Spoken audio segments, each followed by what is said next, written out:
hope all of you are staying safe these days. And I'd like to say, hello, beautiful people of the universe.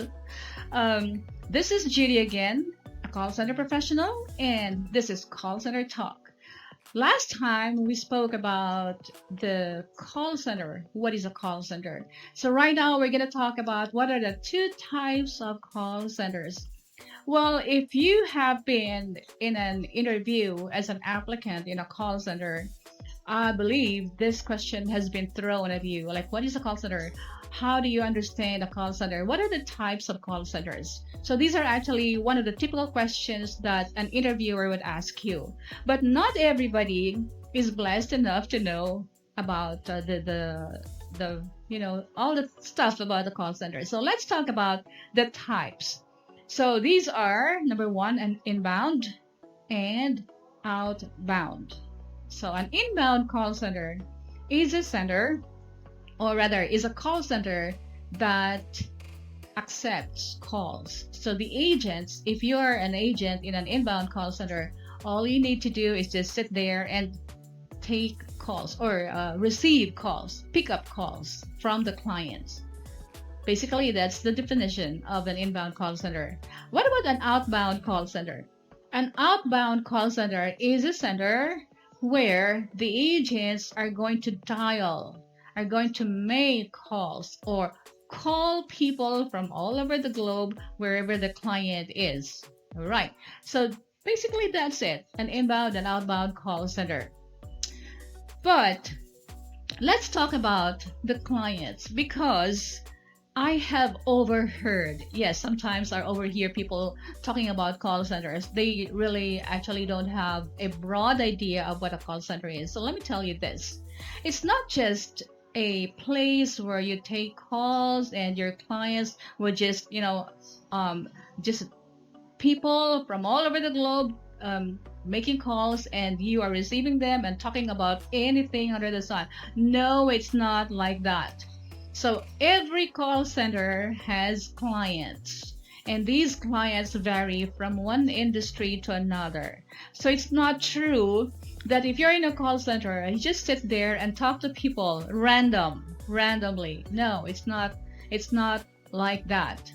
Okay? So you're going to take calls from people who are customers of the clients of the call center. Let me just give you an example.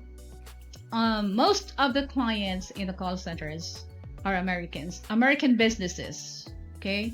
Not just any other American that would dial and you're gonna take the call and talk about everything under the sun. No, it's not like that.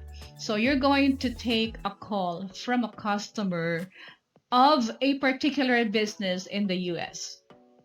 Let's say, for example, if I were an American businessman, like say, for example, I'll be selling apparel, shoes, and everything that a man and a woman uses. So what I'm going to do is just build a big warehouse. And I have all of the stuff there, all of the things, all of the items that I'm going to sell. And what I'm going to do is I'm going to print a catalog. Okay, I'll print a lot of catalog and I'll just distribute it over in all over the US, like all the states in the US. That's what I'm going to do. So if you're a resident in the US, you'll be among those who will receive some of my catalogs. So if you want to order something from that catalog, just browse, and then if you get something that interests you, all you have to do is dial that 1-800 number. Usually it's a 1-800 number. It's a toll-free number. So it's usually located at the back of a catalog. So if you look at the catalog, at the back of the catalog, you can actually see the phone lines or the toll-free number. Once you dial that number because you want to order something, that call is directed to the call center.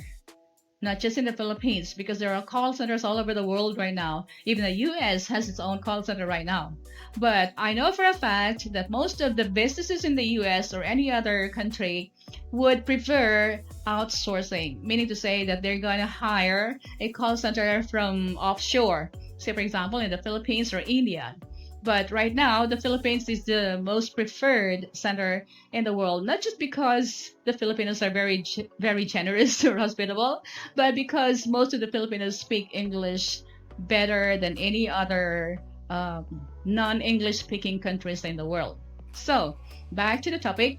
Yes, that customer who gets the catalog would browse and then, like, say for example, I'd say, oh, I'd like to buy a blouse, I'd like to buy a pair of pants. I'm going to dial that 1-800 number at the back of the catalog, and so I would talk then to a call center agent in the Philippines. So what the call center agent does is just take my order, like, okay, so what color, what size, is there anything else, would you like anything else?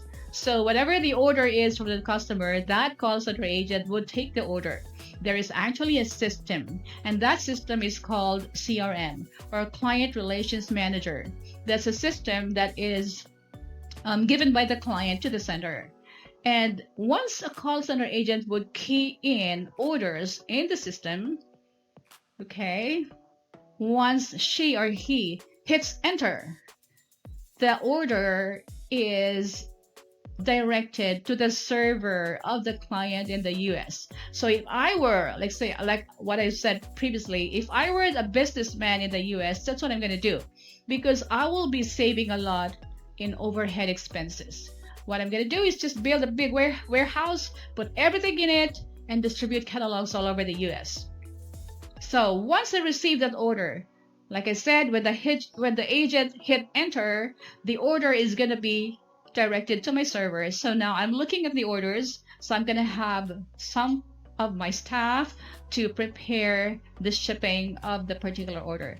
I'm just talking about one particular client of a call center because there are a lot. So every industry right now in the US or in Europe or any other countries, they prefer outsourcing. So other business would be real estate, the medical field, and accountancy, bookkeeping, appointment setting. Hotels and resorts have already jumped into the boat, like hiring call centers to attend to their customers. So that is how a call center generate income, but let's talk about it in details on my succeeding videos. So for now, I guess you have already gotten a broad idea of the types of call center and an example of what is happening in a call center. What are the transactions? So get off your mind about the majorities, because majority of the people who doesn't even know what a call center is and what a function is would, as they understand it, they would say, oh, it's just very easy. You just take calls. Just sit there and take calls. It's not like that. Okay, so it's more complicated or complex than that. Okay, so like I said, if you have comments, if you have questions, please feel free to comment down below and hit like, you can subscribe, and please share if you can. Again, this is Judy from Call Center Talk. I'll see you next again in my next videos.